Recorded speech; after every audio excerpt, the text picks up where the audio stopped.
So a transistor can be used as a switch.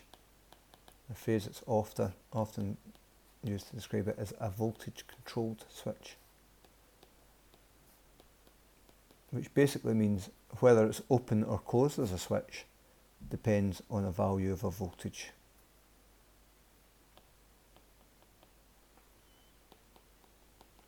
So a voltage controlled switch. So which voltage does the controlling and where does it act like a switch? Well, it's the input voltage. Now, for the NPN transistor, which is this type here that we met earlier, that would be between the base and the emitter.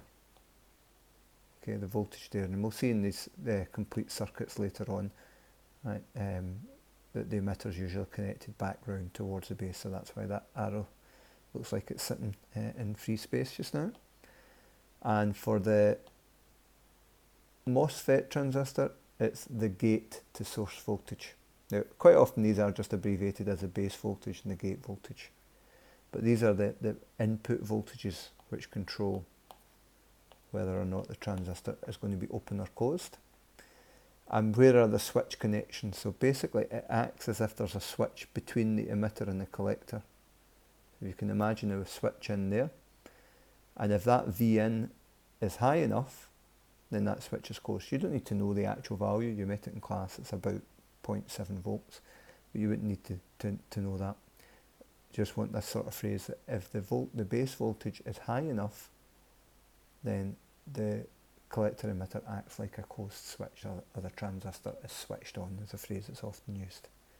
And the same sort of idea for the MOSFET transistor. If you imagine the source and the drain as your switch connections, when Vin is small, it's like an open switch, and when Vin is large enough, then it's like a closed switch between the drain and the source. So we'll see when we put these in circuits later on, that can then allow current to flow, either collector to emitter, drain to source. So that's what we mean by a voltage controlled switch.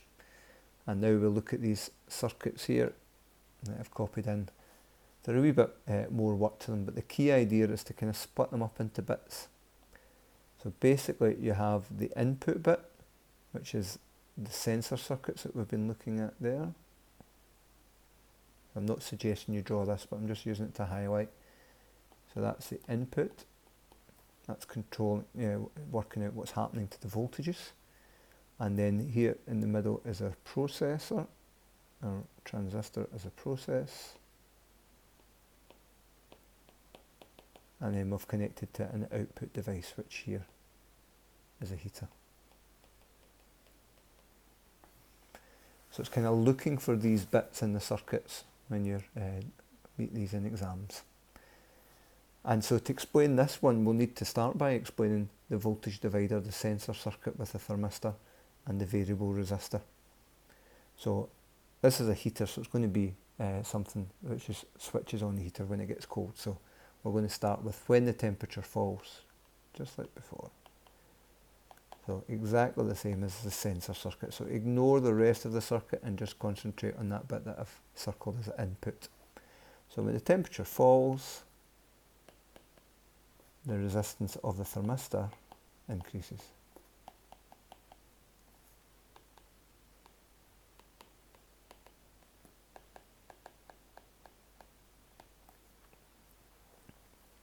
And this means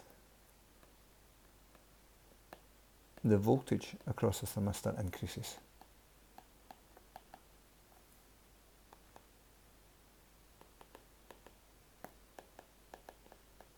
But that voltage, right, is connected to the gate and the source. So if I put a wee arrow in there, it's that voltage there that we're talking about, the voltage across the thermistor.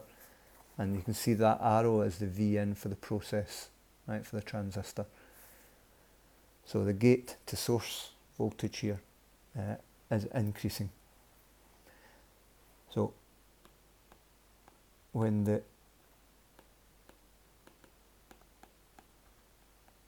gate to source voltage is large enough, usually that's enough. In some questions there's a kind of preamble where it shows you maybe a graph showing you the switch on voltage, or it might just say this device works when it reaches such and such a voltage. So if it gave you that in the question, you would include the actual value.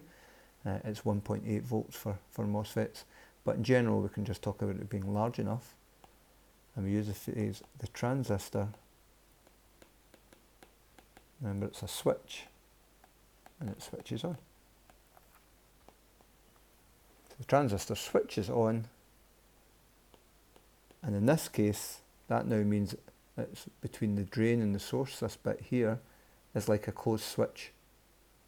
So the transistor doesn't provide current in the same way that a switch doesn't provide current, but we can now got a complete circuit between the plus 5 volts up the top, the heater, the transistor, and the 0 volts down the bottom. So we now have a complete circuit, so we can now say, and current can flow to the heater. So it's all of this has done the same job as if you had a simple circuit with the 5 volt supply, a heater and a switch. But the key point is now it's done automatically, so it doesn't need somebody to say, oh, it's too cold, I need to go and switch the heater on. We can have a similar sort of argument for the LDR sensor circuit. And incidentally, if you wanted something which switched on when it gets hot, then you could reverse the position of the thermistor, just like we looked at the sensor circuits. But looking at the LDR one, and this is going to be responding to dark. So when light levels fall,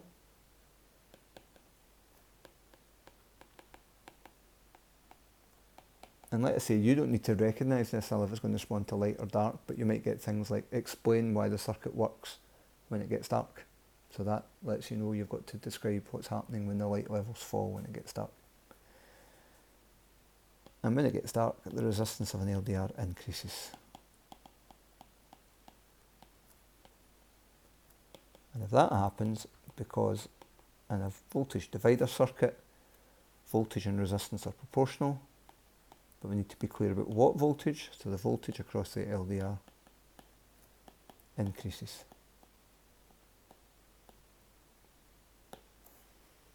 So that was our input bit there, if we draw that in. So we've described the input bit, and now we're going on to the process bit, and remember we've just been talking about that voltage there. Here's our process bit. So we've now been talking about the base emitter voltage.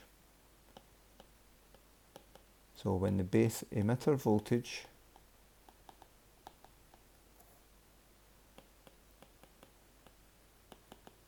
is large enough, let me just use the exact same phrase, the transistor switches on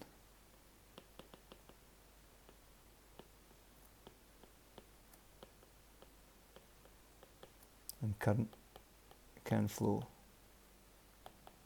to the lamp. Okay, so remember it's now acting like somebody closed a switch between the collector and the emitter there and there. And you now have got a complete circuit for a lamp with the 5 volts at the top and 0 at the bottom. And basically that's transistor circuit sensor, that was our output bit. Now, sometimes in the output though, in the first circuit there, it's actually a bit unrealistic. A heater running from 5 volts is not going to be a particularly strong heater. Okay, it's not going to do anything decent with that sort of voltage. And usually we'll use another device called a relay, which is used to switch on larger voltages. So the electronic circuits run at 5, 6 volts. You know, your laptop might run at about 20 volts, but not much higher than that. Whereas in the house, remember, it's 230 volts, right, main supply. So often you'll see at the output part a relay, and all the relay does is use an electromagnet to close a switch, but closes a switch in a different circuit. So I'll get a picture of them. So here's a circuit with a relay at the output. So remember, there's our input, right, the voltage divider or sensor circuit. There's our process, Right, our transistor, and I've marked in that V in for us there. It's the output here that's a wee bit more complicated.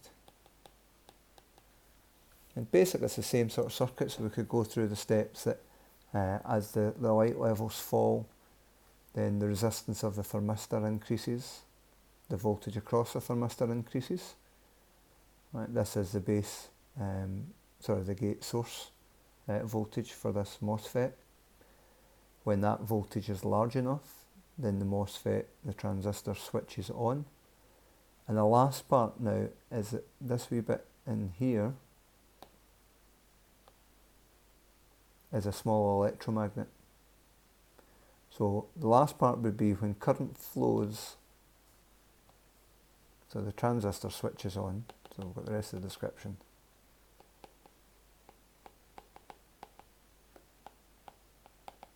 The transistor switches on and current flows to the relay.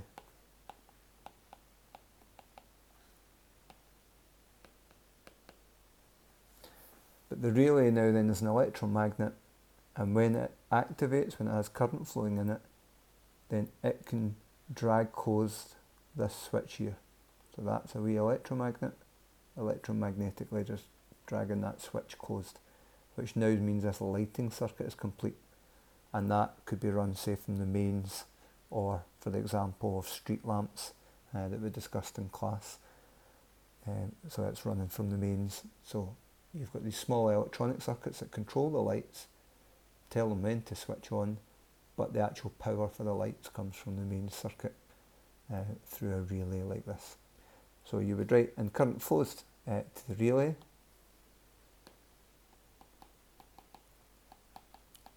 This closes the other switch, right, the switch labelled S.